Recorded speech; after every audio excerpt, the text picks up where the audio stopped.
السلام عليكم ورحمة الله وبركاته. اللهم صل وسلم على سيدنا محمد. أهلا بيكم في وصفة جديدة من وصفات مطبخ سهلة. وطبعا انتوا عايزين تعرفوا ايه هي بقى الأكلة اللي ببلاش. دي كبد وقوانص بتاعة الفراخ. هتقولوا لي طيب يا ام مروان، طب ما هي الكبد والقوانص برضو غالية.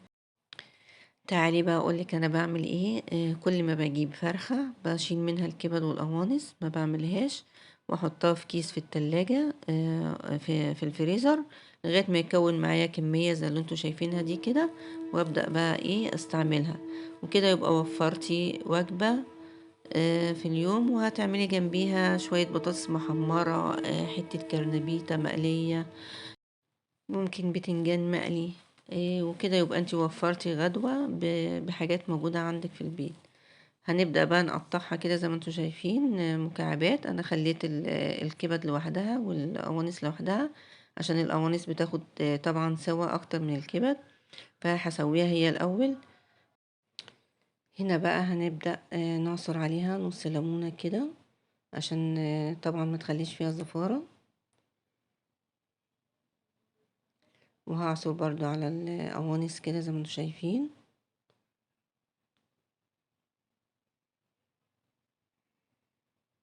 طبعا انتوا عارفين ان الكبدة بتحب الليمون. الليمون بيضيع ريحة الزفارة، ما بيخليش فيها اي ريحة يعني مش كويسة. وهنحط عليها شوية توم كده مفروم.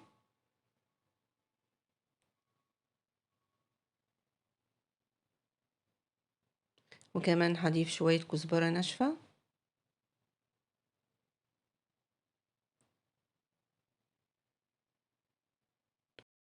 الكزبرة مع التوم بتدي بقى ريحة حلوة كده للكبدة.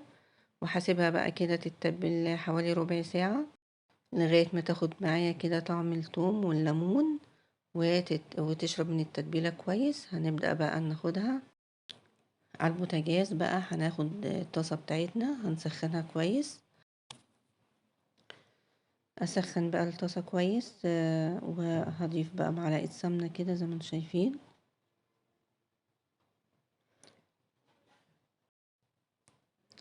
انا طبعا معلية النار، هنزل بقى بالقوانص، هخليها تاخد صدمة كده عشان مش عايزاها تنزل العصارة بتاعتها، فلازم تكون النار عالية.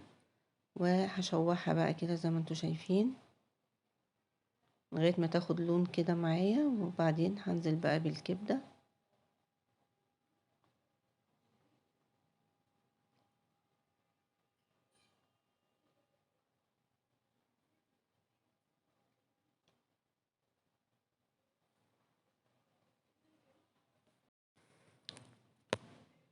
بصوا كده بدأت تاخد لون معايا اهي.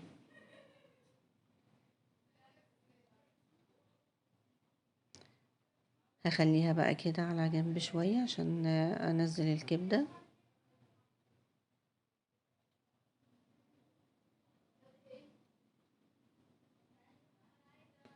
هنزل بقى بسم الله كده بالكبدة.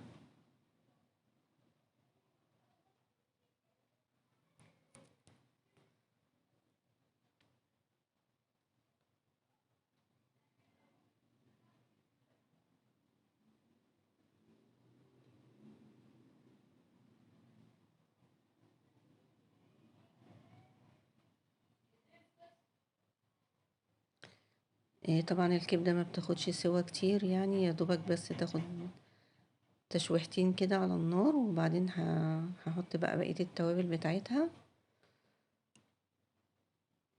وكله هياخد بقى سوا واحد مع بعض الكبد والقوانص. هضيف بقى سنة كمون كده، وشوية فلفل اسمر،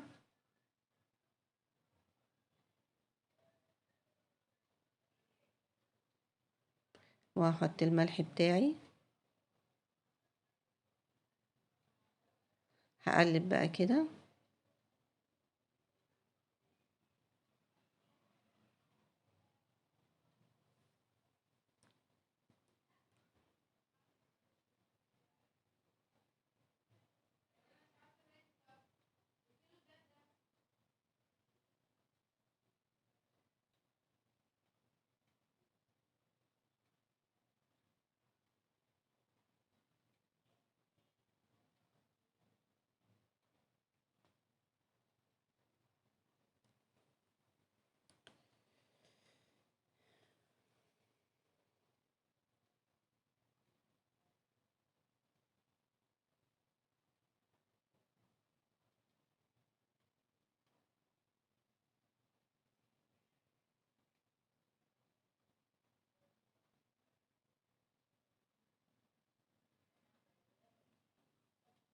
في المرحلة دي هبدأ أضيف بقى الفلفل، فلفل رومي حلو، هقطعه شرايح كده بيدي طعم حلو قوي في الكبدة.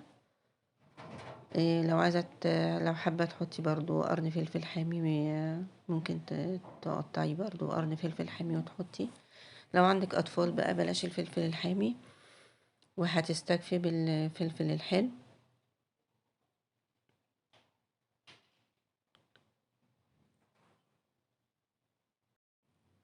هضيف كمان معلقة توم مفروم وشوية كمون صغيرين وشوية كزبرة، وهقلب بقى كله كده مع بعضه.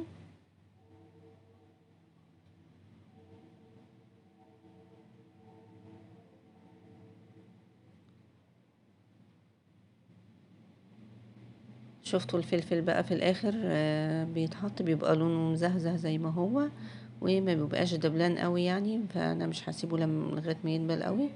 حطيته في المرحله الاخيره كده زي ما انتم شايفين، اللون الاخضر الجميل زي ما هو ما دبلش.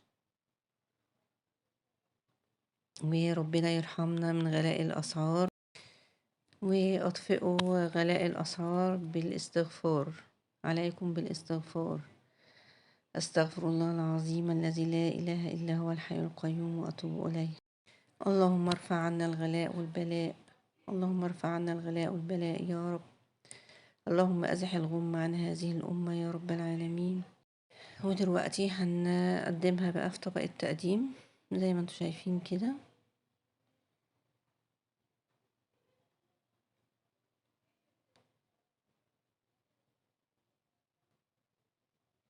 وهبدأ بقى أجرنش الطبق كده بالفلفل الحلقات، وممكن تعملي طماطمايه كده على شكل وردة وتحطيها، يبقى الطبق شكله جميل كده يفتح النفس. وزي ما قلت لكم هتقدمي معاه بطاطس محمرة، بتنجان مقلي، شوية مخلل كده جنبيها.